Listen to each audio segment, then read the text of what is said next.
চলো বন্ধুরা, আজকে তোমাদের দেখাবো আমার বাগিচা। গ্রামে সবারই ছোটখাটো একটা দুটো বাগিচা থাকে, যেখান থেকে প্রয়োজনীয় সব জিনিসপত্রগুলো পাওয়া যায়। এই যে এই পাশে রয়েছে বেগুন গাছ, এইগুলো এখনো বেগুন হয়নি, হবে আশা করা যায় খুব তাড়াতাড়ি হবে। এগুলো কাটা বেগুন, সেই গোল গোল কাটা বেগুন হয় না, সেই বেগুন গাছ। আর বেগুন গাছের পাশেই রয়েছে লঙ্কা, এই যে লঙ্কা গাছ, কালো লঙ্কা হবে কিন্তু এইগুলোই। আর লঙ্কা গাছ শেষ করেই চলে আসি, এখানে একটা ঝিঙে মাচা দেওয়া হয়েছিল, হচ্ছে দু একটা করে হচ্ছে, এই যে এখন যেমন হচ্ছে, কিন্তু পোকার উপদ্রব ভীষণ ভাবে।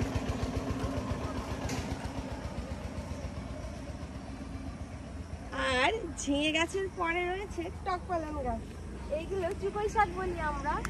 বেশ কোনো কিছু দিয়ে ভাত খেতে ভালো লাগছে না তখন, আর আমাদের গ্রাম বাংলায় সবাই এটা বেশ খুব পছন্দ করে, খাবারের শেষে একটু টক দিয়ে ভাত খাওয়া যায়। এইটা হচ্ছে সেটা, এটা মাছ দিয়েও রান্না করা যায়, আবার এমনিও রান্না করা যায়। আর এটা সবাই চেনে, ডাঁটা, সর্ষে বাটা খাওয়ার জন্য একেবারে খুব সুন্দর। আর এটা পেঁপে গাছ, কিন্তু পেঁপে গাছটা ছেলে পেঁপে গাছ হয়েছে। অনেক সময় না ছেলে পেঁপে গাছেও খুব সুন্দর পেঁপে হয়, কিন্তু এটাই সেরকম কিছুই হলো না। এর ভিতরে অনেক গোছ দিতে হবে, না হলে হবে না। আর এটা হচ্ছে পাট গাছ, তিত পাট বলে না, সেই তিত পাট। হালকা হালকা একটু তিতো তিতো লাগে, কিন্তু তাতে কি হয়েছে, তিতো লাগুক যাই লাগুক, অনেক সুস্বাদু একটা খাবার। আর একটা জিনিস দেখাই, এখন বর্ষাকাল, যে জিনিসটা খুবই গুরুত্বপূর্ণ একটি জিনিস, এইটা হলো কচু গাছ। এই যে এই কচু দিয়ে ইলিশ মাছের মাথা, ও সে যেন একেবারে স্বর্গীয় স্বাদ। অবশ্য স্বর্গে এইসব জিনিস খাবার দাবার হয় নাকি তা আমার জানা নেই। আর এর থেকে যে লতিগুলো বেরোয়, তাতে খাবারের কাজ হয়ে যায়, বেশি তো লাগে না, অল্পই হলে হয়ে যায়।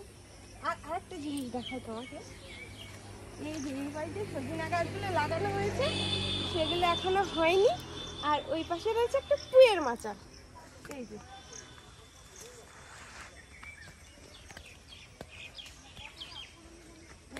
পুঁই গাছটা উঠছে।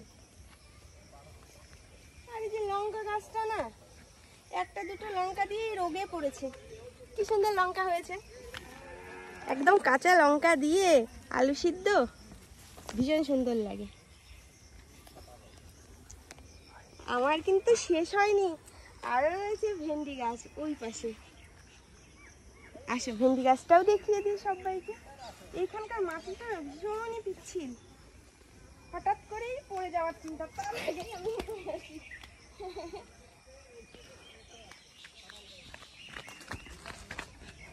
এই যে ভেন্ডি গাছ, একটা দুটো করে ভেন্ডি হয়, সিদ্ধ খাওয়া যায়। অনেক গাছ হলে, অনেক ভেন্ডি হলে তখন তরকারি, কিন্তু এই গাছগুলো সিদ্ধ খাওয়ার জন্যই অনেক বেশি ভালো হয়। দেখে নিলে আমার ছোট্ট ক্ষেত, এখান থেকেই আমাদের সব প্রয়োজন মিটে যায়। আর ওই পাশে পুকুরে আছে কলমি, সেটা আর গেলাম না।